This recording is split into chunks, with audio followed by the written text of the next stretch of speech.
Democrats guessed what Republicans thought and how they answered these questions, and then Republicans actually answered the questions. Similarly, we asked a bunch of Republicans to guess how Democrats would respond to a variety of questions, and then we asked the Democrats to actually respond to them. And so what this allowed us to do was to create a score that represented the difference between what I actually think the other side believes and what they actually believe. This is what we call the perception gap.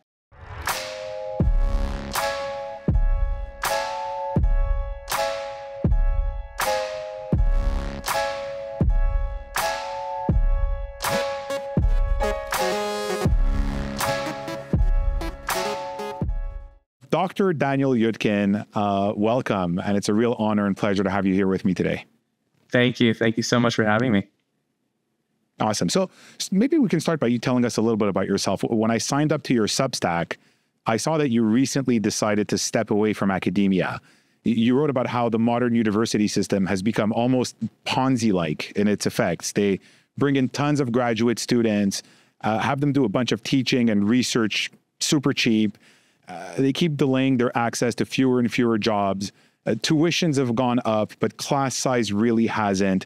What is going on with universities, and why did you decide to finally step away? Oh, that's a great question. Well, I appreciate you leading off with that. So let me go back 10 years ago to when I first started off at graduate school. I have always really been interested in deep questions related to the mind, related to morality, to the nature of reality and the universe. And I was a philosophy major in undergrad, and I realized after a few years of being a philosophy major, I started to get frustrated because there was a lot of opportunity to speculate about different difficult questions, but there was not a lot of sort of answer finding because philosophy is largely undertaken from the armchair. And so I realized that that there was an opportunity to use scientific tools to start to try to understand some of these basic questions about consciousness and morality, things like that. And that's why I decided to enter into social psychology as a field. Social psychology, to me, is really the discipline of using scientific methods to answer some of these really fundamental questions about how we experience and understand the world, how we make decisions, how we interact in society. And it has a variety of different implications, all the way from individual success and well-being to relationships to large-scale social trends and movements. So that's what I did for many years. I spent 6 years in graduate school and then spent several years as a postdoctoral researcher, first at Yale University and then at University of Pennsylvania and the Wharton School. And I was basically told by benevolent advisors during that time that academia is very difficult. There's a lot of things you have to do, but look, if you publish high impact research, if you win grant money, if you are rigorous and you publish a lot, then there will be a reward, what I call it, the second marshmallow at the end of this long-awaited experiment. So, just to fill you in this story that I told, I made the analogy to like the longest marshmallow experiment of all time. You're in the marshmallow experiment. Children are sitting there waiting for a first marshmallow, and the experimenter tells them, "If you wait 10 minutes, we'll give you that second marshmallow." Well, this is not 10 minutes, but this is 10 years to get that second marshmallow. Yeah, by the time you receive the second marshmallow, you're like an old person, you don't like long white beard, ready to retire. You can't even eat marshmallows anymore because they get stuck in your dentures. But so and so this was sort of the implicit promises that I was operating under, and so ultimately I finally finished that trajectory, and what I found is that through partly reasons that are inherent and endemic to academia and partly reasons that are outside of academia's control, there was just an absolute, the bottleneck that is typically expected at the end where, there's a large number of postdocs that are trying to get jobs and very few actual faculty positions. This bottleneck was even more constricted than it normally is. Why was that? Well, number one, COVID had a number of really, adverse consequences on the university system. There are political considerations. Academia is trying to diversify its ranks. There's quite a lot of political and efforts around DEI that are sort of relevant and salient, especially in hiring decisions, that certainly are sort of whispered about in the hallways of academia, but not necessarily spoken out loud in terms of the kinds of preferences and priorities that are given to different candidates, which is largely, in many ways, a needed corrective, I would say. I'm certainly not someone who would say, this is entirely about, bias and that sort of thing. But for a white guy like me, it's not, not the best set of circumstances. Just on this one point of the DEI, and it's something I've been thinking about a lot lately, because I have a lot of friends in academia and who apply for research and so forth. And I think one of the things that brings all of us together is how, I don't even want to say non-racist, but I mean, we grew up in a very diverse city with a lot of friends from all kinds of different backgrounds. So there's a kind of a default acceptance and tolerance of everybody and wherever they come from. That's like a given. We never have to really emphasize at that point. But I've always found, and I'm interested to see what you think about this, that the fundamental premise of DEI is problematic from my perspective, from a racism perspective, in that it assumes that if decisions were made purely meritocratically, that the resulting selection would be culturally homogenous or racially homogenous, which is not my experience. My experience as a business owner, when organizations focus on merit, they tend to become diverse almost automatically. I mean, it's just very hard to find talent and originality, and you kind of want to give everybody an open shot at that. And when you do, now the resulting diversity may not be the image of diversity that you have coming in, but every organization will be diverse in different ways. And so you can achieve the outcome through meritocracy. That's kind of what I've always felt. How do you sort of receive that from the academic, from like more like in terms of like what you've lived inside of academia? Yeah, that's interesting. I mean, look, there's a lot of scholarship, a lot of research suggesting and outlining the various ways in which systems and structures are working actively to make it more difficult to achieve success for certain groups and people in the population. So that's a lot of research. I am certainly convinced by that research is that there's merit to that research. There was just actually a study that came out a few days ago suggesting that, showing this was again sort of confirming actually research that's already been shown, but maybe in a more robust and large scale way, that same applicant, same exact resume, one was a white coded name, one was a black coded name. The black coded name was 8 to 10% less likely to get a call back from a large number of companies, which suggests that there is a degree of discrimination that's going on a basis of race. So my sense is that, when people are arguing, essentially it seems to me that the argument is, look, we have these meritocratic things where we would just do completely race blind, selection process. And then there are calls for consideration of race as a factor. So here are two comments that I would make about this. Number one, I would say, to a certain extent, I would agree that a certain amount of putting your thumb on the scale in order to counteract some existing tendencies in society that have been historically conspiring to deprive certain groups of people from opportunities, I think that's a good thing. Now, the question is, how much are we putting our thumb on the scale?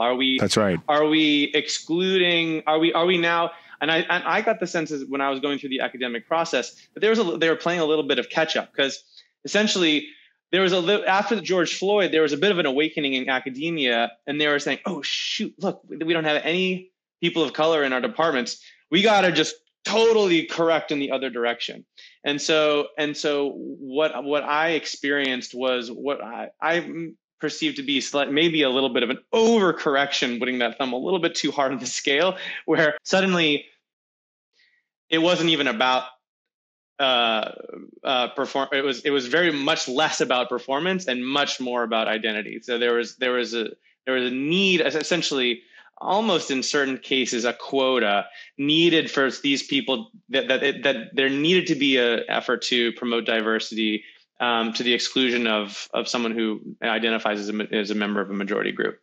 And so I think that it's a very difficult problem. How much do we put our thumb on the scale in favor of certain groups? I was just going to comment on that particular point. Is it an interesting that in that situation, when you can really kind of bring it down to like one event, like the George Floyd, or if there's a turning point, right, that you can kind of put your finger on, that it would have been the same people who made decisions that were, let's call it, disadvantages to people from certain groups, that would now also be doing the overcorrection. It's almost like they are the sort of, they're divvying up privilege. They're like, from a top-down perspective. You know, a lot of my experiences are more bottom up in terms of like the free market, so small business. And I find that small business is so hungry for talent that people almost can't afford to have this kind of a cultural or a gender based decision-making process, because then you might be losing your only access to available talent, which is more scarce. When you got these big institutions that are kind of very, very, how shall I say, very abundant financially and have a lot of power and a lot of prestige, right? They can sort of decide. And so I find that interesting, that there might be a difference there. And if you can point to an actual turning point, it would almost be interesting that it's the same people that were formerly kind of making those, let's call it, you know, less than representative decisions, that are now the virtuous correctors of a system. Yeah. Right. I don't know what you think about that. I mean, a lot of people, they benefited from the sort of the way that it was before. And now in a way they're sort of course correcting in a way that potentially could deny people who made their way through the process who are trying to make their way through the process in the same way that these people who have already gotten in those positions, you're trying to pursue the same path, and then suddenly the door is closed because it's a different set of standards. The other thing I would say about this is that my view. So again, very, very complicated set of issues. And we're going to talk about political polarization down later in the show, I would expect, and I do think that people often tend to fall on one side or the other. That it's either meritocracy or it's race-based prioritization, or whatever you want to call it. And I think that oftentimes, what's called for is a much more nuanced consideration of the various factors that are at play in a given situation. So this actually relates to the other point I was going to make, which is that I think that right now, the idea of selecting certain candidates based on race, I think that one thing that it's missing is an emphasis. It's overemphasizing the role of group identities. Particularly, you're a member of this group, you're a member of that group. It's overemphasizing that, and it's underestimating the role of particular individual features of a given person. People are too often considered as members of this or that group, and not often enough. Race is one aspect of a whole variety of features that make a person who they are. And that can include what neighborhood you grew up in, what your family circumstances were, how much you got to travel as a child, whether you were in a foster care system, what experiences you had as a teenager. There's a whole life story that people have that makes them a unique individual. And that individual can be evaluated when we're talking about hiring decisions. We should be thinking about that particular individual and what contribution they can make to the team, not seeing them necessarily as a quota to be filled that allows me to then say that we have a prospectus on the academic like public facing thing that says, oh, we have a very diverse group. Well, diverse in what ways? If it's just racially diverse, that's not diverse. Racial diversity is only one form of diversity. There's so many forms of diversity, and so my there's also viewpoint diversity. There's also viewpoint diversity, which a lot of people are. Well, not a lot. I mean, if you look at it statistically, in terms of actual political views in academia, particularly in the social sciences, the realm that you operate in, many people would claim that the viewpoint diversity, and it's almost like as viewpoint diversity went down in academia, the emphasis on group diversity became almost like manic, right? So it's like, let's prove that we're diverse. So it's like we all look different, but we all think the same. Like that kind of phenomenon. Yeah, that's certainly part of it, and I think viewpoint diversity is really important, especially in an academic or scientific place where we're talking about the pursuit of knowledge and the building of truth. I mean, how can you possibly build truth if everyone is seeing the world in the exact same way? That makes no sense to me. So viewpoint diversity, racial diversity, all of these, but then individuality, right? And seeing people as individuals rather than as members of groups, I think is the only possible way that you can go about building a diverse team in the context of an organization and a diverse society as well. Absolutely. I've always said one of the reasons why I think, making decisions based on race is really a very dumb way to make decisions, is not because there's no information contained in that, but because there is too little information contained in that, right? It tells me nothing about all these other factors that you talked about, how your parents raised you. A lot of times there's no emphasis on diversity within the group. So what we perceive as a group is actually multiple subgroups with different values, different needs, different histories, different socioeconomic characteristics, and so on and so forth. So there's so little information in a group identity that you can't base a decision too strongly on it, just because you just sort of can't address all of the sort of depth of individual characteristics that you're looking at in terms of an actual individual. So maybe connected to this point, and then we'll move on to talking a little bit about the hidden tribe study, which I know you worked on very significantly. Just in the social sciences, and this maybe kind of closes the loop on academia and the sort of the types of biases that exist. I know there are different streams of research in the social sciences. So you operate in a very quantitative, evidence-based manner. But you're probably also familiar with the infamous James Lindsay and Peter Boghossian experiment and the SoCal experiment, where it seems like peer-reviewed social science journals were looking for, I guess, a combination of certain buzzwords or ideas that sounded like something that their ideological agenda was in line with. And they ended up publishing these articles, even though they were self-admitted nonsense by the authors. You publish in very reputable journals like Nature and others. How clear is the line among serious social scientists between the, let's say, more scientific, more quantitative style research and the more, I don't know what you would call it, maybe more activist research? Yeah, that's a great question. So from my perspective, it's extremely clear. There are scientific journals, and then there are, what you might call critical or theoretical journals that are really, my understanding of the references that are the instances that you're talking about, they don't involve, for example, data collection. They don't involve data analysis. They don't involve any sort of scientific endeavor whatsoever. And so I think,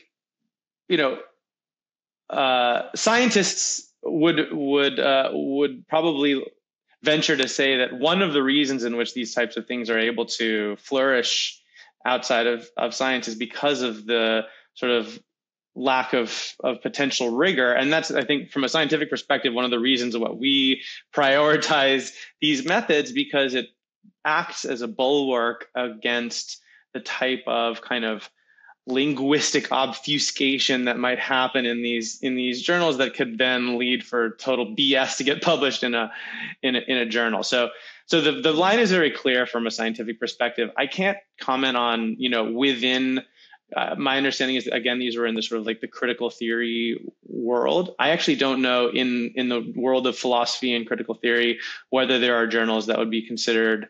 I'm sure there's journals that are considered very reputable and less so. But exactly how bright that line is not something I'm familiar with, because it's just a sort of another solar system away from me. Right. Okay, so bring it to the social sciences, and I really appreciate when social scientists at least try to bring the data, have that rigor, have definitional clarity, and when you can sort of really follow the results, and the results kind of mean something. And of course, you can always poke holes in the methodology, but at least there's a transparency as to what the methodology was, and so you can kind of look at the whole.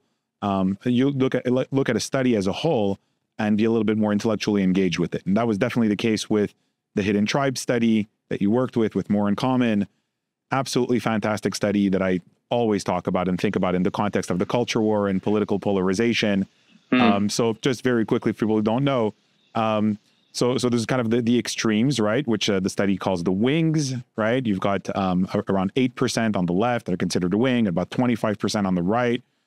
And then 2/3 of people are part of what the study calls an exhausted majority in the middle. And they tend to hold views that are less extreme, less in stark black and white opposition with one another. They tend to be, interestingly, more ethnically diverse also than the wings. Right. The wings tend to be more Caucasian. Yep. And also more open to compromise and nuance and so on and so forth. And it casts a very interesting lens on the culture war and how common ground is obscured by politicians and pundits who play this kind of like selective game designed to produce outrage and clicks, but end up kind of feeding the polarization. And we end up going in circles in these discussions as opposed to kind of solving something. So when you get really down to the specifics, one aspect of the study that I loved is when it broke down how much common ground there is in America around very, very pragmatic issues that are supposed to be contentious. So I have just a few examples here. 81% of Americans believe that racism is at least a somewhat serious problem. So 81%. This is not something that only people on the left believe. 75% think that there should be a pathway for the children of illegal immigrants to gain citizenship through, for instance, serving in the military or attending college. So again, this is not something that everybody on the right is against. Not true. 80% believe that political correctness has gone too far. So presumably would include a lot of people on the left. And 85% think that race should not be a factor in college admissions. So whenever I cite these statistics to people, they end up being really shocked. Are you sure? I'm like, yeah, I'm pretty sure their methodology was pretty rigorous and pretty well done. You'll never hear anything about this in the media and on like the culture war channels. And this in many ways points to the hidden consensus in this kind of the political zeitgeist, which is divisiveness and conflict are almost ends in themselves. They're kind of engineered to be part of the public discourse. So I know you were a senior director of research for More in Common as part of the study. You've got kind of an insider's view of all of this. What are some of the key things that you've learned from the study and what it tells us about the culture war that we're living in? Yeah, well, great questions, and I appreciate you bringing those key points up. So I have a couple things that I wanted to point out here. One thing, so in reference to this idea that there is an incentive to create a sense of polarization, the journalist Amanda Ripley came up with this term that she calls conflict entrepreneurs, which I think is such an apt idea. You know, it's this idea that we have many people in our society, politicians, certain people on social media, on other forms of media, certain business leaders and others have an incentive to both create the appearance of polarization and to actually foment greater polarization.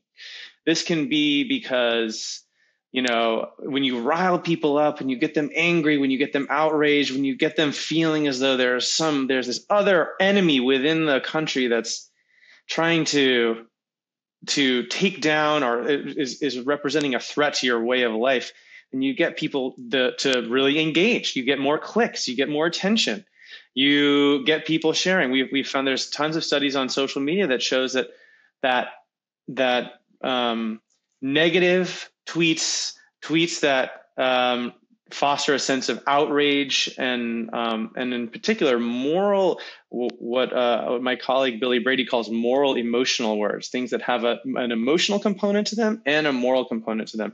Those are the concepts and ideas that are most likely to get amplified in the social media context. And there's a whole set of incentives that's sort of embedded in our society right now that's actually serving to further propagate these kinds of behaviors, because it ends up being to people's actual benefit to do them. So that's one sort of key takeaway that I've come away with.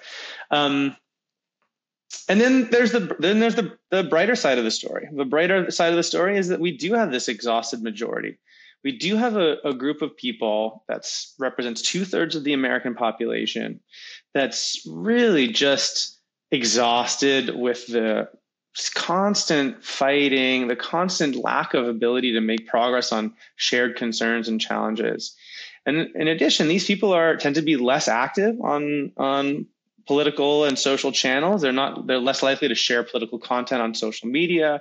They're less necessarily informed about, they're not glued to the TV screen trying to figure out what's going on. They've kind of tuned it out because it's just so overwhelming and so exhausting for them. And so this is the group of, although I'm not super familiar with the situation in Canada, I wouldn't be surprised if a similar dynamic was taking place there as well. So this is the group of people that that I think we need to be paying more attention to. This is the group of people we need to be listening to. And that's part of the work, part of my work in other contexts, partly in the academic sphere, has been to start to listen better to these types of people and to try to understand what their concerns are. What are the kinds of issues that they're dealing with in their daily lives? What are the things that they're concerned with? Where do they want to see the country going? And so those types of questions are I think, the most important for, eventually moving to a place where we can heal our divides and actually make progress on some of the most important issues that we're facing right now. Yeah, really good points. You also wrote about how there's a perception gap. So at the extremes, people on the right will have certain caricatures of the left, and people on the left will have caricatures of people on the right. It's almost like those distorted mirrors at the circus. And so you're addressing the caricature. But then when you read a study like The Hidden Tribes, and you see the diversity of views that exists within the left and within the right, and I think if people became aware of this, there would be a little bit more optimism, just because the extremes are not quite as, they're overrepresented in social media and even mainstream media, and more in the political regime. They're overrepresented. They're extremely loud. They're very organized, but the reality is quite different. So what do you think of this kind of perception gap? And we almost, if you self-identify as more friendly to the right, you have a very, very predictable caricature of the left.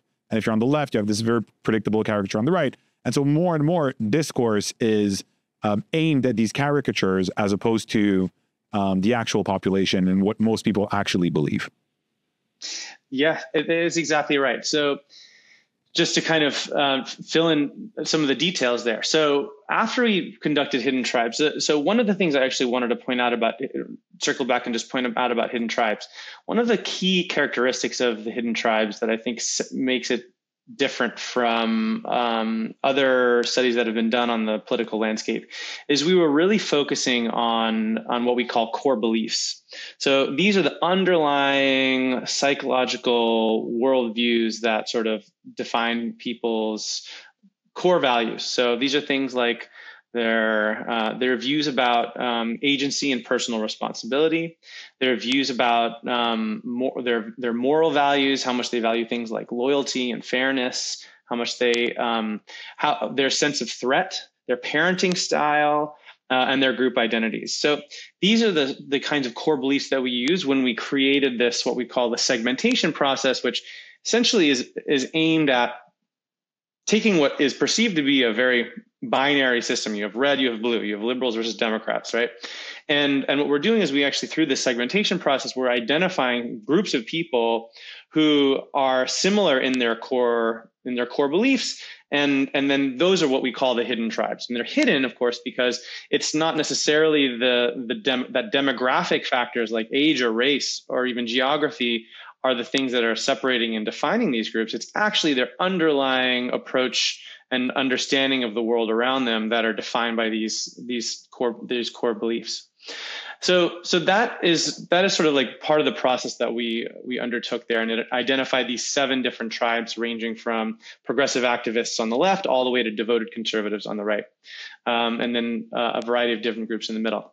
Now, after we did that study, we started getting this sense that not only are these wing groups, the very small percentages of people on the sides of the political spectrum, not only are they animated by a deep conviction in the rightness of their own worldviews, they're also animated by a deep-seated sense that they are fighting an existential battle against their political opponents on the other side. And so we started wondering, like, what is contributing to this dynamic? Where is this coming from? So we ran this study that we ended up calling the perception gap study. And it was actually very simple. We simply asked Democrats, a variety of questions about what they thought. We asked them to make a prediction about what Republicans believed on a variety of issues, ranging from immigration to racism to our beliefs about how we teach our history and the history of the country and the Constitution. So Democrats guessed what Republicans thought and how they answered these questions, and then Republicans actually answered the questions. Similarly, we asked a bunch of Republicans to guess how Democrats would respond to a variety of questions, and then we asked the Democrats to actually respond to them. And so what this allowed us to do was to create a score that represented the difference between what I actually think the other side believes and what they actually believe. And this is what we call the perception gap. And it turns out that a number of kind of really interesting things come from this study. First of all, people are wildly off base in terms of how they think what they think their opponents actually believe. Democrats think that most Republicans deny that racism still exists as a problem in America, for example. Republicans think that Democrats want America to be a socialist country. They think that Republicans think that most Democrats think that most police are bad people.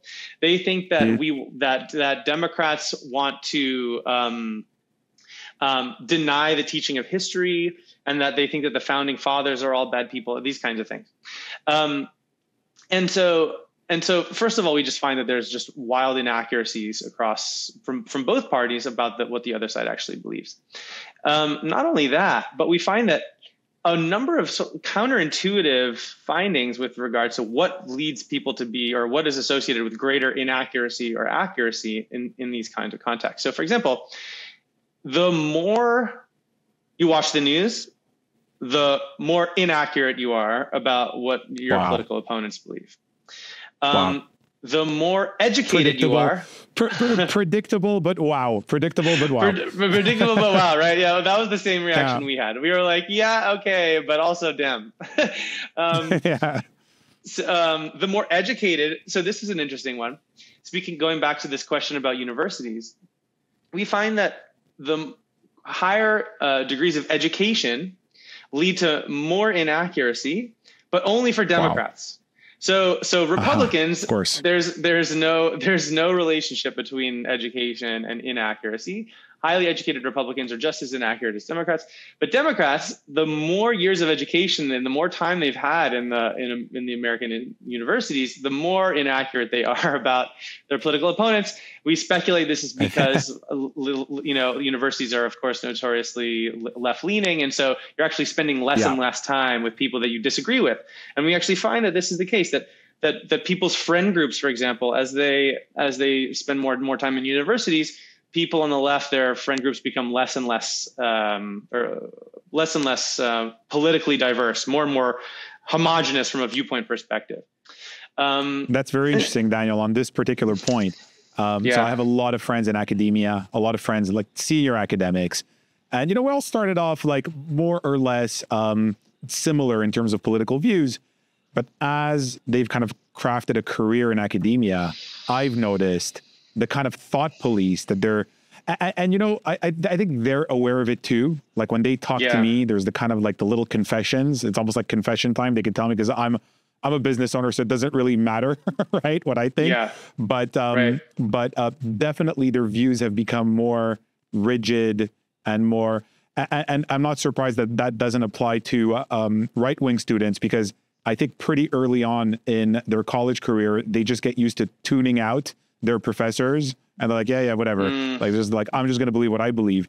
But I also wanted to ask you, statistically, who was more inaccurate about the other side? Was the right more inaccurate about the left, or was the left more inaccurate about the right?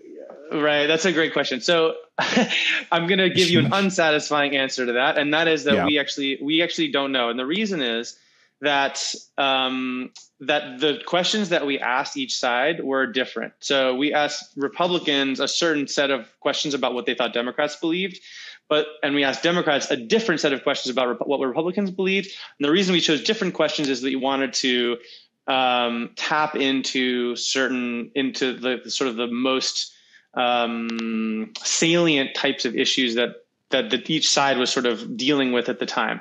And so while this allowed us to get a really good sense of the inaccuracies about both sides, it prohibited us from making a direct comparison, because any differences any comparison you make could easily be because of the different nature of the questions, as opposed to something inherent about the political party that we're talking about. Got it. So if you took a mere quantitative approach to it, like how many questions you got wrong, you'd be losing too much information. You can't really make a comparison that way.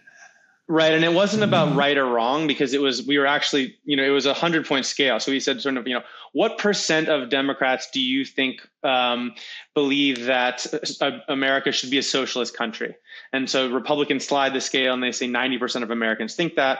We actually ask Democrats, we get an average of 50%. And so what we end up having is sort of a continuous measure of how accurate or inaccurate they are.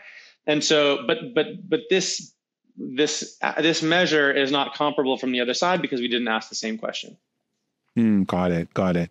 It's a really tough. So what you see in the perception gap study again is a muting and obscuring of the exhausted middle, and a kind of a reification of the wings. Right, so each wing kind of addresses the other. But it's really just 33% of America talking to each other. Most of them white. They're the two most ethnically homogenous groups. The actual exhausted majority tends to be much more ethnically diverse, which I found was extremely interesting. But it's really tough, because I find this is like, I want to hear what you think about this, because now it's like, okay, like number one, how do we explain the emergence of this phenomenon? Number two, is there anything to be done? And so I have a theory on the emergence of the phenomenon. I have no idea what could be done. I think it's too big. I think it's a legitimate cultural phenomenon. In other words, it's like multi-generational. It's not something that just popped up recently. It's something that's got deep roots. And so there isn't like a law that you could pass, or I think it's like a social movement, or kind of a, I think it's going to take a long time to fix these particular issues. They're very profound cultural issues. But I almost see as the way we are today. So let's take social media as the dominant public forum where political discussions are occurring, and where people are agreeing, disagreeing, becoming famous, becoming influential, so on and so forth, more and more. And then you've got government, the world of government, right? in the world of social media, as you've rightly said, there is almost no upside to being the sort of centrist pragmatist and try to kind of propose concrete solutions. There is no upside whatsoever. It is outrage driven. It is moral panic driven. It is look at what the other side is doing. Oh my God, existential crisis. Boom, you get likes, you get clicks, you get sort of rewarded for that. So the incentives and the rewards are extremely powerful towards polarization and moral panic and so on and so forth. In the world of government, I would also claim that there is no upside to pragmatism. None. Let's say you and I are running for a seat. The seat is actually scarce. One of us is going to get it. One of us is not. It's a zero-sum game, okay? What benefit is there in me saying, well, you know what, Daniel actually has a couple of interesting ideas here and there. Hey, what can we do to actually solve the problem? No, I'm going to magnify your flaws. You're going to magnify my flaws. And as I think another factor that's fed into this is the growth of government and how absolutely massive government is today compared to just a couple of generations ago. And so there is so much power available inside of government, and it affects power in the market, that whatever benefit there could have been to kind of a centrist, pragmatic approach has completely vanished. Now it's really about just getting that seat, getting that power, and you are not talking about a whole other scale of power. So in both the public side and it's almost like funny how it's almost like a prophetic. If you look at Plato's prediction of what would happen to democracies, almost prophetic when you look at it, right? He's like, the population's too fickle. Yeah. That's no. I was just gonna say you'll have to refresh my Plato. It's been a few years since I checked that out, so I'm curious. Very simple. Remind me. To simplify his argument in the Republic is that he goes, the people, the will of the people. He goes, the people are fickle. He goes, one day they're dieting, one day they're not, one day they're doing this, one day they think they're a philosopher, because they're too fickle. They're not educated enough to really be the driving force for decisions. He goes, and then the leaders are just the people that can convince the people. So very famous analogy, he says, they're not the best shipbuilders. They're just the people who can best convince non-shipbuilders that they are. So you get kind of like the salesman-y politician and the uneducated people, and that's what you get with democracy. That's Plato's argument. The people can't be trusted. Yes, that's why you need the philosopher king, right? That's why you need the philosopher king. That's right. Which raises a whole bunch of other problems. But when you look at his kind of breakdown of where democracy could go, if a people stops being accountable to their reality, to the truth, if they stop actually getting educated about the issues, if they start being too fickle in their opinions, then in a sense, that is the deepest corruption of democracy, because you can have a perfect procedural electoral system, right, with perfect no election fraud, nothing at all, but the system is corrupted from within, right? The will of the people is only as good as the quality of the decisions that the people are making. Right. Well, so fascinating. I mean, I'm also reminded of a lot of the writings of the founding fathers, which they were also obsessed with these kinds of questions about, the perils and opportunities of self-government, right? Because that is the American experiment, right? The American experiment is an exercise in self-government. Can the citizens be entrusted with the power to make their own decisions about who should lead them, what types of laws should be passed, who their representatives are? That is the essence of the American experiment. And the founding fathers, it remains to be seen how long this type of experiment can last. The founding fathers thought about this constantly. Madison was writing about the tyranny of the majority, and Benjamin Franklin and Thomas Jefferson were talking about civic virtues. And this I think it connects actually to a lot of the thinking that I've been doing more recently.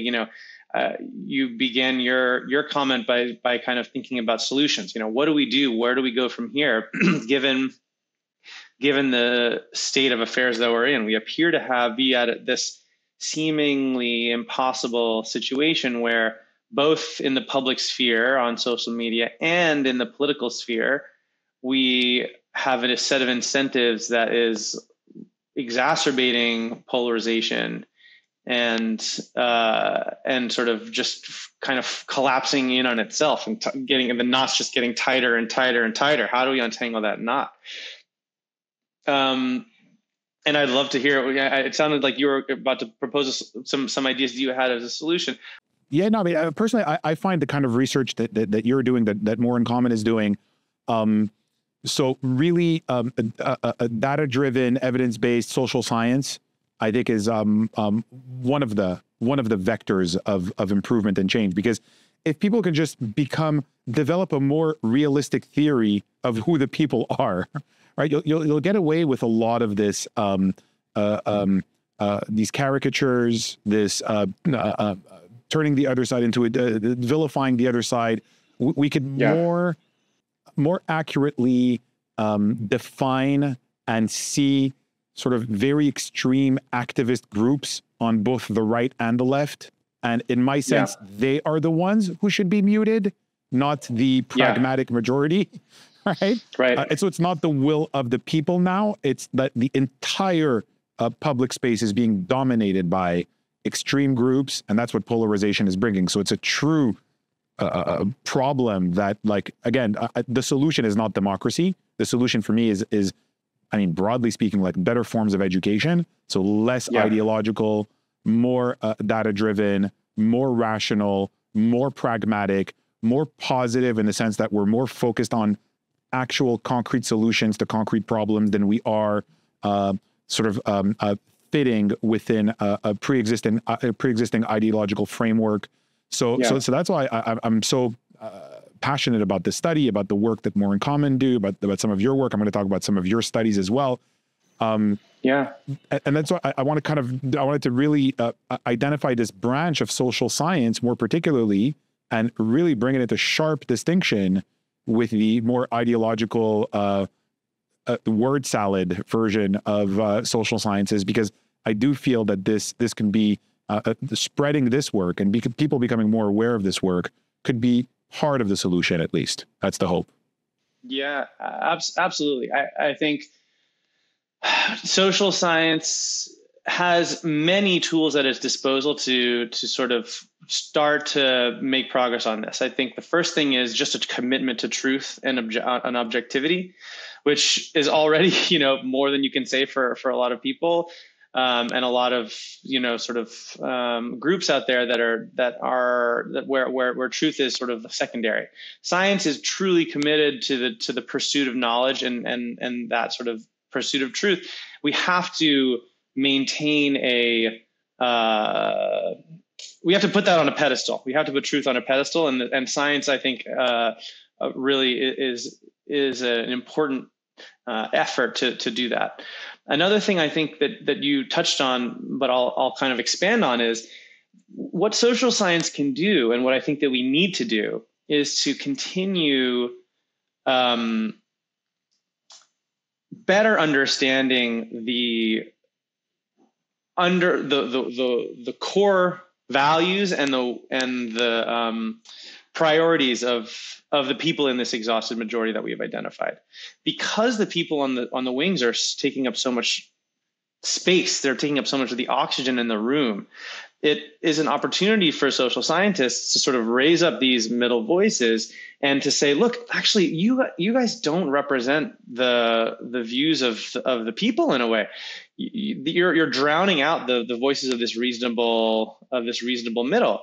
And so by doing through surveys, through focus groups, through other methods of data collection, we can start to really hear in their own words from these people who are not necessarily so active in the political conversation, to start to raise their voices up and hopefully amplify them in such a way that people start to understand that this is the true battle. The true battle is not between the left and the right, but the true battle is between the center and these wing groups that are trying to keep people divided. Yeah. Totally agree. And I think one of the challenges is that the exhausted majority has been so turned off that they've almost like tuned out completely. And they're just like, this whole political thing is just cognitive overwhelm. Like, I just can't deal with it. I don't want to talk about political issues. I don't want to talk about political issues on X, online, on Instagram, whatever. Even LinkedIn has become now a hotbed for polarization. Right. And it's just become a tuning out. And so hopefully starting conversations around the sensibilities of the exhausted majority and making those conversations compelling and making them about, universal things like truth and like progress and how to sort of achieve a moral consensus in a diverse society. Hopefully, I mean, I think that needs to be done at a very profound level and for a very long period of time for us to start seeing an improvement and kind of a marginalization of these marginalized extremes. They need to be marginalized. The problem is they're extremely passionate. They spend a tremendous amount of time. They are putting their careers, their names on the line for their issue that they believe in. So they take up a lot more room than probably they should. So kind of shifting gears to your other research, which I find really, really interesting. And it's got kind of a lot of the running thread is kind of like trying to define how morality plays out in our society. Yeah. So let's start with one of your studies, pro-social correlates of transformative experiences at secular multi-day mass gatherings. So first of all, just a methodological question. How do you go about collecting quality data at mass gatherings with people on psychedelics and all sorts of other substances? Like methodologically, how do you go about getting quality data in that setting? And then what's your key finding in the study? Wow, I'm glad you're bringing up this study. This is my favorite study that I've ever run so far in my career, and it was a nightmare, a logistical nightmare to run this study. It was also combined some of my favorite things in life, which are science and a little bit of fun involved as well. So my collaborators and I we were interested in, there's been a new line of research in philosophy that's looking at what are called transformative experiences that people undergo that leave them feeling as though they're a completely different person with different values and preferences and beliefs than they were before. And an example of this is sort of becoming a parent, for example. When you become a parent, you can't really ever know what it's like to be a parent until you actually are one. And so what we wanted to look at was, these kinds of transformative experiences. And we were looking to try to identify a naturalistic place where these types of experiences are prevalent. Where do people where are places in normal life, aside from potentially the OBGYN when people are coming out, becoming a parent, but then by the time then you're just exhausted and that's really not necessarily the time to be asking people questions after they just gave birth. So we're looking for another place to do this. And what we identified were these, as it's said in the title, these secular multi-day mass gatherings, for example, with Burning Man being one of the key examples there, where people who go to these festivals, these gatherings, often have a high frequency of feeling as though they had a transformative experience afterwards. And so what we wanted to do was to survey these people and really kind of see if we could get to the bottom of this. People say that going to Burning Man changed their life. Does it really change their lives? If so, what are the kinds of changes that they experience? What are the predictors, or what are the sort of features of their experience or their activities that might lead them to be more or less likely to feel that sort of sense of transformation? And then also, what are the consequences of these types of transformative experiences down the road? So what we did was we identified 6 different of these kind of secular gatherings, and we sent a team of researchers out to each of these places, and individually. We walked around with white lab coats to show the people that we were reputable scientists. I don't know how well that worked, but that was what we did. And we carried around clipboards, and we asked people to participate in this kind of survey, this experiment that we were running. We collected over 1,000 responses at these different contexts. And then we started to use, we also then did several follow-up investigations. We contacted people a week and a month and 3 months and 6 months after they attended these different gatherings. And our main aim here was to kind of just better understand these experiences and talk to the people who underwent them. And so sort of, there was a very there were a lot of questions that we asked, a lot of analyses that we did, but the upshot here is that number one, these types of transformative experiences are highly prevalent at these gatherings. They are more likely if you are under the influence of psychedelics or other types of substances, but psychedelics and other types of substances are not a necessary condition for experiencing these types of having these types of experiences.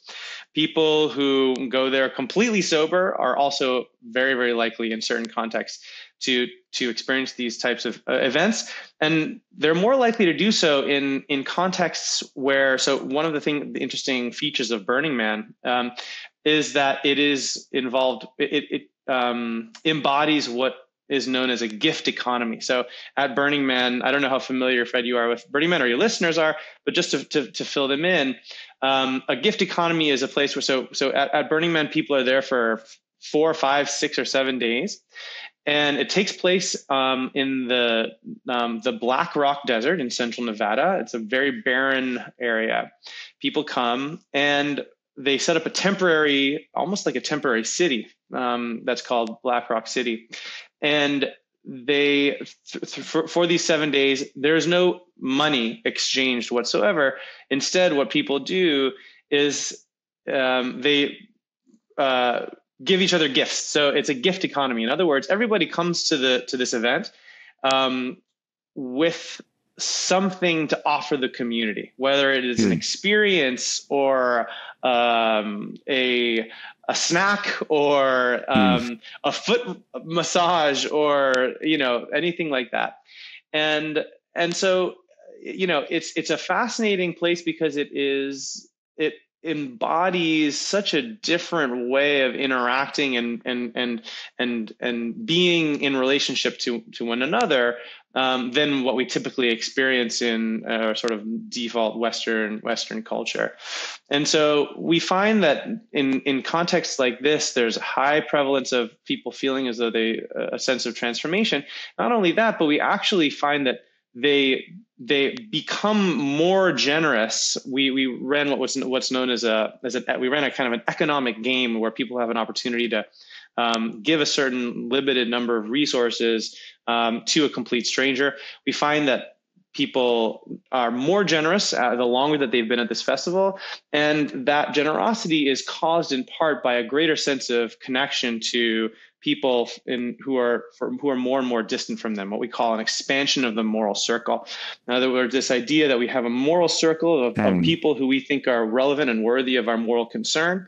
And what we find is that with every passing day that people spend in these events, they actually their sense of the radius of this moral circle gets larger and larger and larger, so that people feel a greater and greater sense of connection and an obligation to more and more dissimilar others from them. And then this causes and leads to a greater level of generosity that they show. And finally, that these types of behaviors are and associations are prevalent and observable even as far as 3 and 6 months after people actually attend these events. So that was the study. So a lasting effect. Interesting, because modern life is more and more, I don't know if you want to say maybe fragmented. I mean, we don't have this kind of mass gathering phenomenon. I mean, you probably do now in a city like New Orleans compared to a larger city like New York, but sure. kind of meeting in a spontaneous way in the public square or in the center of the village. That's not an experience that we have anymore. And so do you think that as part of maybe, I mean, I kind of just looking at the broader consequences of this study, it would almost imply that when you're not at a kind of mass gathering, when you're more kind of, I don't know, just going to work, going home, cooking dinner, organized leisure, does it maybe limit or constrict your moral circle? I mean, certainly when you look at all kinds of studies on isolation, atomization, you see folks who live in big cities, it's kind of being alone in the crowd, that phenomenon, right? It's almost like the opposite. And it's kind of your moral circle kind of shrinks until for some people, unfortunately, there's only themselves inside the circle, right? So do you kind of go there? Yeah. That's really well put. I think that's exactly right. I think there's been a lot of research that is looking at the decay of our communities, this is exemplified in that very well-known book by Robert Putnam called Bowling Alone. This idea that we are lacking the opportunities to engage in community activities that cut potentially across different identities, that put us in contact with people who are different from us, and that give us a stronger sense of moral fabric, that give us a sense of obligation, and almost almost fulfill that need that we have to belong to something that's larger than ourselves. When people I see the very strong sort of enthusiasm about places like Burning Man as in a way fulfilling a kind of a spiritual need that people have that isn't necessary, that is currently lacking in our secular modern society. There's these are the types of needs that used to historically be filled by church and religion, and there's plenty of data showing that there's a plummeting of attendance in these types of religious institutions. And so but work by sociologists like Emil Durkheim, for example, showed that people have a need for what he called this collective effervescence. And what collective effervescence is a sense of, as I said, belonging to something larger than yourself. And I think that there's something really interconnected about these ideas: the sort of decline of religious attendance, the decline of communal activities like bowling leagues and reading clubs and things like that, a deep unfilled spiritual and connective need that people have to belong to something larger than themselves, and then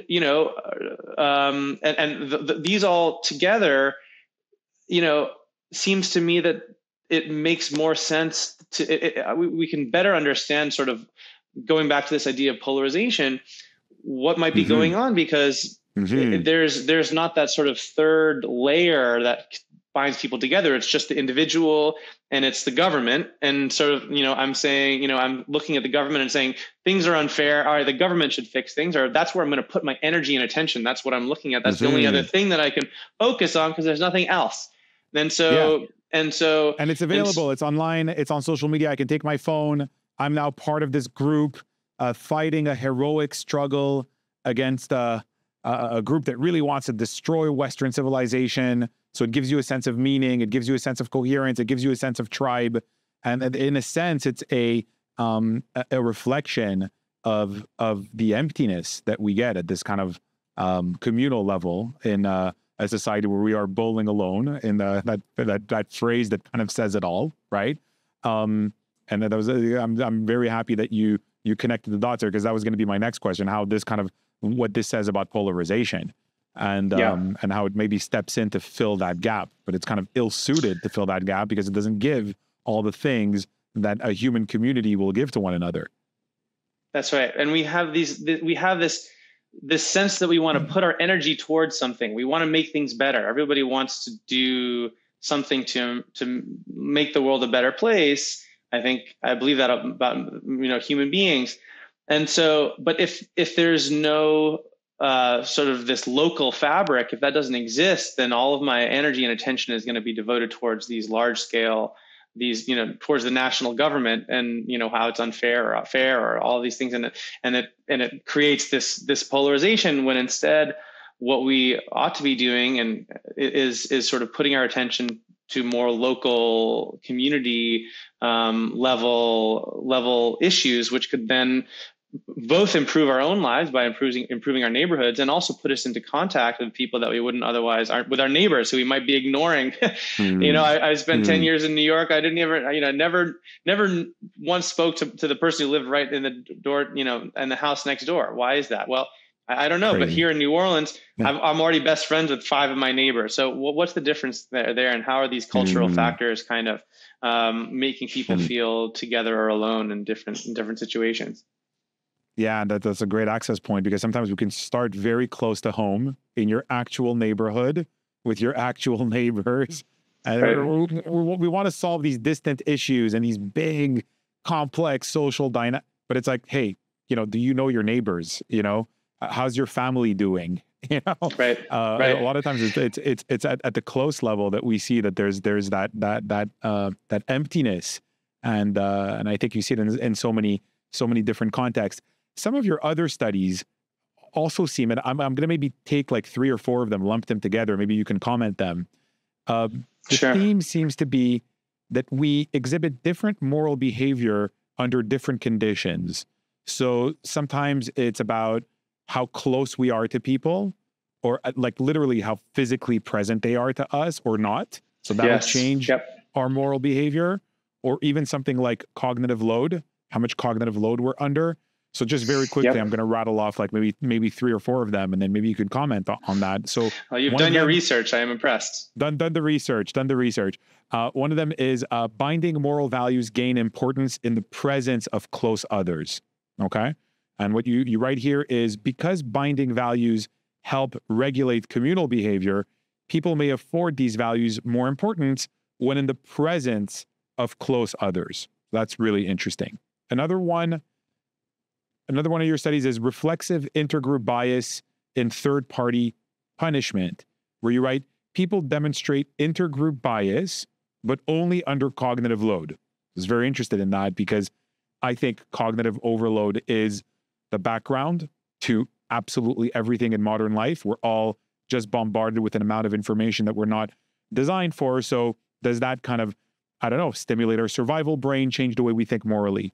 And another one I find super interesting is that young children police group members at a personal cost. So this is what you write here. In this research, I investigated altruistic punishment in young children. I find that children as young as 3 years of age will make a personal sacrifice to punish someone who has broken the rules. Moreover, young children placed in a position of responsibility tend to punish in-group members more than out-group members, suggesting there is something about feeling a sense of authority that leads people to police the members of their own group. So a lot of different findings with, I think, some clear patterns there. Why don't you give us your perspective on them? Sure. Yeah, great. Well, this is a fun exercise, because I don't think I've ever tried to summarize all three of these studies at exactly the same time and try to pull out the thread that connects them all. But one thing that I think that you can say, so the image that I have in my mind right now is that image of, I actually have an image of a solar system. So some of those explanations of Einstein's theory of relativity show sort of like there's a sort of a basically like a net, and then you imagine like the sun sort of like on this net, and it demonstrates the way that the forces of gravity bend space-time, right? So it's sort of like the sun is sitting there on this net, and it sort of pulls the net down, and then you have the earth, and these sorts of what it's used to illustrate is the ways in which objects can shape and warp the fabric of space-time, and because of the gravitational pull.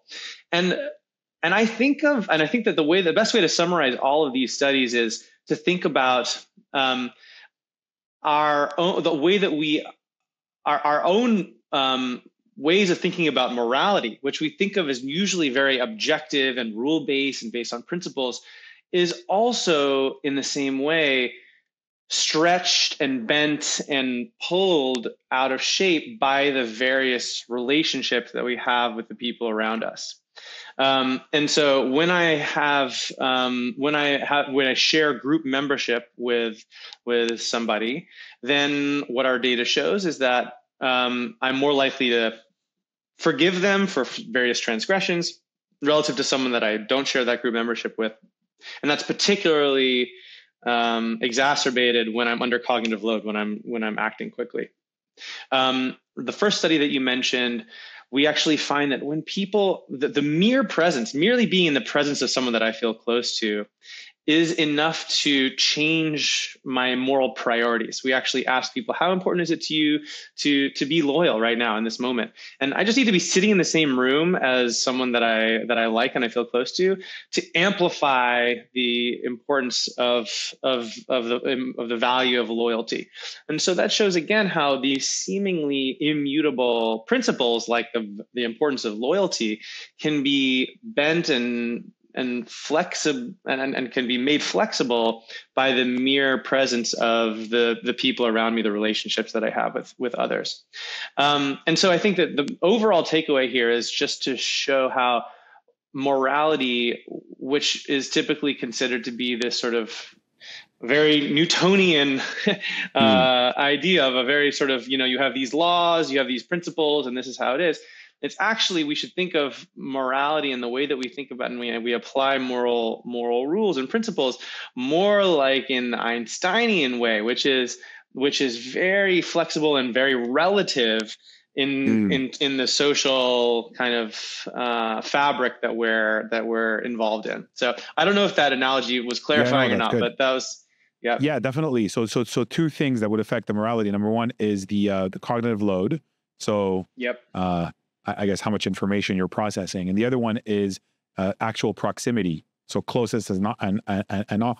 And to me, the study with the 3-year-old almost suggests that we would be more punitive to members of our in-group when they violate a moral norm, which can make sense in a sense. I mean, we're more reliant and dependent on the people closest to us. So when they violate a rule, in a sense, it's more problematic to us because we're more dependent on them, right? And so we're more, or maybe as you said, as you mentioned in the study, the sense of authority that you can feel inside your group, which you don't necessarily feel with a member of your out group. So there's a very different morality depending on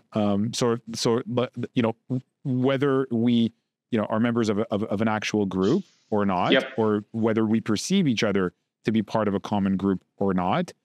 And then the kind of the background of cognitive load I find very interesting as well. So it's these different factors that affect. Yeah. And that with that third study, the child study, I also think it's just so interesting that, we typically think of, when we think about altruism, human altruism, what we tend to think about is sort of the willingness to be generous, to cooperate. And that's certainly a big part of it. But altruism is not just the willingness to cooperate. It's also the willingness to punish. And the reason for this is that in order to sustain a cooperative community, you need not just to have people who are willing to trust the other people around them and to engage in that cooperation. You also need enforcers. You need people who are going to police the behavior of defectors or wrongdoers and make sure that they're towing the line. And that's how you can sustain these cooperative arrangements, and so that they don't end up decaying and falling apart. And so what we find is that even as early as 3 and 4 years old, we see a willingness of certain children to engage in this type of behavior. And I would say, we might conjure up an idea of a sort of a policeman or some sort of authority figure in our mind. And that's certainly part of it. There's maybe a degree of authoritarianishness or whatever the word is there, but also there, I think, is a deep moral concern, because we presented children with someone who hurt someone else, who tore up their drawing. The way that the experimenter plays out is we actually show them a video of a child who tore up someone else's drawing. And so the children who are engaged in this behavior, who are actually depriving themselves of an opportunity to go down a really fun looking slide in order to prevent the transgressor from going down the slide, They're doing this partly because they want to make sure that people who are violating the rules are getting punished for it and getting their just desserts. And that's a really important, from an evolutionary perspective, it's a really important feature of our ability to cooperate. Very interesting. So as democracies have grown in size and have become more diverse, I mean, I know there's the whole politicization around the issue of diversity, but diversity is also just a fact of modern democracies. Most of them are extremely ethnically diverse. To me, it seems like our core challenge, if we're going to sort of find productive and healthy ways to coexist, and there's a question I have for you, what's your view on this, is how do we articulate and promote shared moral norms when we can't necessarily default to homogenous in-group identities, and when values between these different groups may clash at multiple levels? What's the best, or what are some of the ways? I mean, you've got the mass gatherings as an example. You've got playing up the exhausted majority that's implied by the Hidden Tribes study. I wonder what your view is on this challenge that we have in modern democracies, and how do we articulate and find and promote shared moral norms in an extremely diverse, technologically rapid, fragmented, high cognitive load society? Because I mean, these are the features of our societies, and it doesn't seem likely that it's gonna change anytime soon. It might even these characteristics may even accentuate, and will likely accentuate in the coming years and decades. Yeah. I love this question. And it's something that I've been thinking a lot about recently, actually. So here's what I would say. I think that what we need to do is we need to recover a better language and a better way of talking about some of these moral norms that you're referencing here. What we need to do is we need to reinvigorate the conversation about what the social contract actually looks like. And what is the social contract? A social contract is an agreement among citizens to accept certain responsibilities in exchange for certain rights. So I agree to abide by certain principles and obligations in return for certain privileges and opportunities that I'm given by the government. And I think right now our conversation about the nature of the social contract is really impoverished. You know, we're so focused on these hot button political, controversial, polarizing issues that we're really neglecting the opportunity to have a deeper conversation about what our responsibilities and moral obligations are to each other in the 21st century. And I'll linger for just an additional moment on this idea of responsibility. So personal responsibility is, you know, when we think about it, it's well known to be sort of a very controversial and polarizing idea. We talk about personal responsibility. We often talk about it in the context of lifting yourself up by the bootstraps and sort of taking control of your situation. And that is often equated with a sort of a victim blaming or problematic view from people on the political left, because it sounds as though, and it has historically been used to say, to blame people for their situations. But the reality is that when you look at the data, social science shows us that having a sense of agency and responsibility is crucial for living a meaningful and purposeful life. People need to feel some sort of sense of responsibility or agency in order to do that. So we can't fully reject this idea of responsibility. The question can't just be, is there responsibility or is there not? It needs to be, what are our responsibilities? And I think that too much of the time we focus so much on, you know, this idea of certain types of responsibilities to the exclusion of others. Our responsibilities come from our different the relationships and roles that we occupy in society. So I have responsibilities as a parent. I have responsibilities as a romantic partner. I have responsibilities as a friend. I have responsibilities as a neighbor, as a citizen, as a member of a community. I maybe even have certain responsibilities as a consumer of information, or as a user of technology, or as a human being. And so we occupy, I think human beings occupy this very kind of interconnected set of roles and relationships that define the lives that we have. And our responsibilities come from those particular roles that we embody.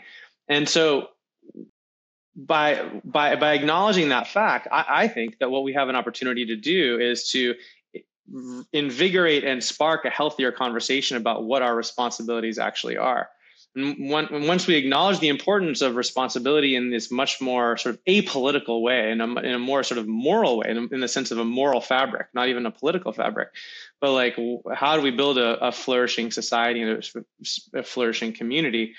When we talk about it that way, we extricate this idea of responsibility from this very polarizing political environment, and we talk about it in the sense of in a deeper way about how do we live meaningful and contributing lives to society. I think that when we recapture that way of approaching the notion of responsibility, then I think it opens the door to a healthier public discourse about these deep issues that we're facing in society, and could potentially help to create a platform that will allow us to relate to each other in a healthier and more productive way.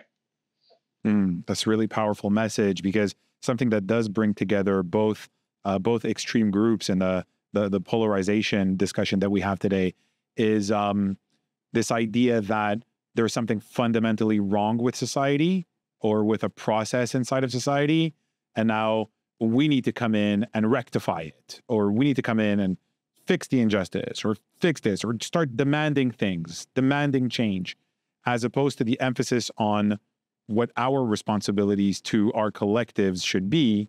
And like you very, very rightly said, our responsibilities are kind of commensurate with our own individual situations. So you have responsibilities towards your family, towards your friends, towards your community, towards your nation, towards, I mean, you could kind of look at the concentric circles outward. And it's almost like, I almost feel like you've probably heard of this expression in social sciences, the tragedy of the commons, right? Where you've got a limited number of fish in a pond, let's say. And so for every individual fisherman, it makes more sense for them to sort of take more fish, but for the collective as a whole, it'll leave the livestock depleted. So there's a tragedy of the commons when everybody follows their self-interest. I feel like if we emphasize responsibility, it's almost the opposite of that. It would be I don't know how we could put it, a benefit to the commons, in that if we all contributed just whatever we could from a spirit of responsibility and contribution, it may feel individually like I'm sacrificing a little bit of my self-interest right now, but overall, over lengthier periods of time, we're likely to everybody, all of us, benefit. And there could be kind of like a renewal of the commons, as opposed to, I feel like what we're doing now is just pulling and pulling and pulling and demanding and taking and trying to hijack the other group and trying to take power and trying to, right? And the more we're engaged in that dynamic, the more we kind of construe the goal as absolute, total, utter victory over the other group, and like eradication of the other group and stripping away all of their power and privileges.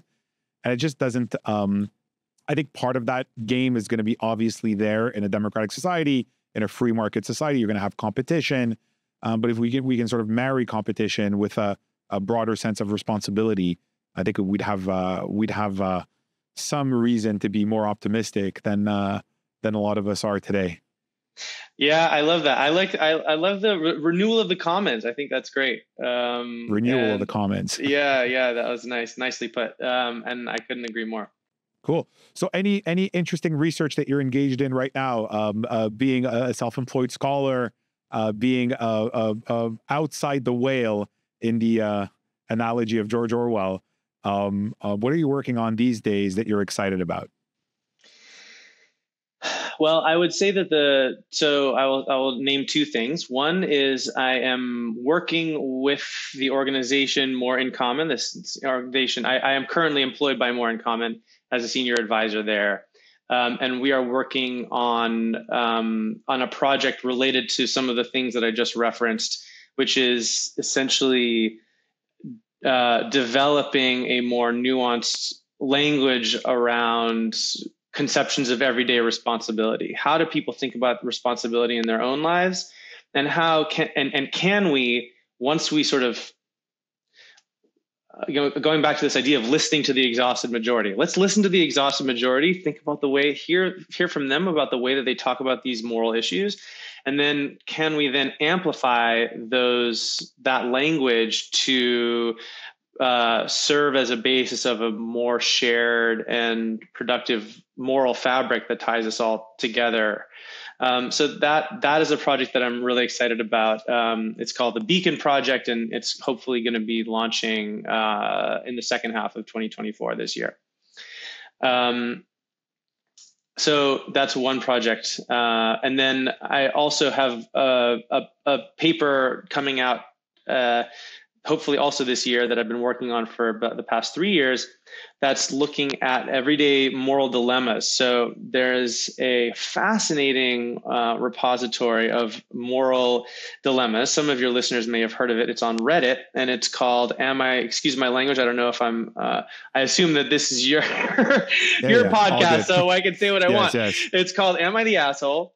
And okay. And it's on Reddit, and what it is it consists of hundreds of thousands of stories that people write in on Reddit, explaining a personal moral quandary that they experienced, and then asking the community whether or not they're the asshole. And then the community writes in with comments that says, yes, you're the asshole, or no, you're not. And what's interesting about this is that by convention, the thread, the subreddit, asks people to use the letters YTA for you're the asshole, or NTA for not the asshole. And the beautiful thing about this is that you can easily extract this information. So we have about 400,000 posts, stories, and then about 11 million comments or responses to these posts. And what we can do is we can use some simple string matching algorithms to extract an estimate of whether or not people thought the writer was or was not the asshole, and then use that information to start making predictions about when people will be considered the asshole, when they won't be, what types of moral dilemmas people are encountering in their daily lives. And then can we use those insights to generate a better and richer understanding of how people think about and encounter moral experiences day to day.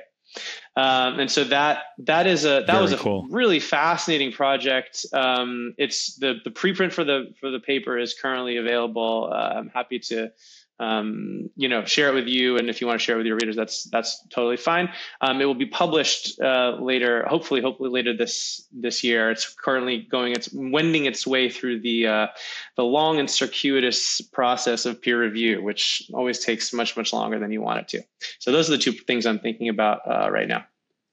Sounds really, really awesome. Your work is super, super interesting.